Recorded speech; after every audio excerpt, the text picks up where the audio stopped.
Walk in His path as Jesus showed us how. Magandang araw po muli sa ating lahat. Pagpalain tayo ng Diyos sa ating pagpatuloy na pagninilay ukol sa buhay Kristiyano. Tayo hahalaw mula sa unang bahagi na 14 na talata ng 4 na kabanata mula sa unang sulat ni San Pablong alagad sa mga taga-Tesalonika. At sinasabi dito, ito po'y galing sa Magandang Balita, Biblia.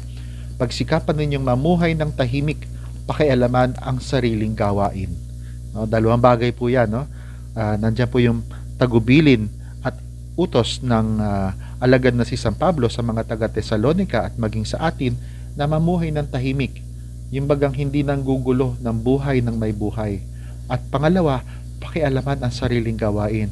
Kalimitan, marahil ay may mga tao na mahilig mangialam ng buhay ng may buhay. Ngunit kung itatanong sa kanila, ay kamusta naman po ang buhay ninyo? No? Ay maraming ayusin. No? Kaya kinakailangan na yung paggalang sa kapwa. No? May tinatawag tayong malasakit sa isang banda, malasakit sa kapwa, yung wagas na malasakit. At meron namang sa kabilang banda, nakakalungkot mang sabihin, yung bang walang gaanong malasakit kundi yung nangingialam lamang, no? Marahil para maichismis, no? Nakakalungkot, no? Kung kaya't ito ay isang bagay na sinabi ni San Pablo sa mga taga-Tesalonika upang sila ay matulungan sa kanilang pamumuhay bilang Kristiyano. At sana ito ay makatulong din sa atin, no? Na sana yung ating pamumuhay ng tahimik, yung bang hindi nanggugulo, no, ng kapwa.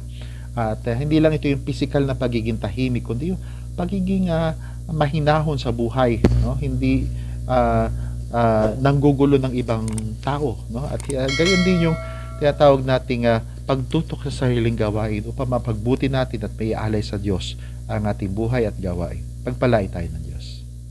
Walk in His path as Jesus showed us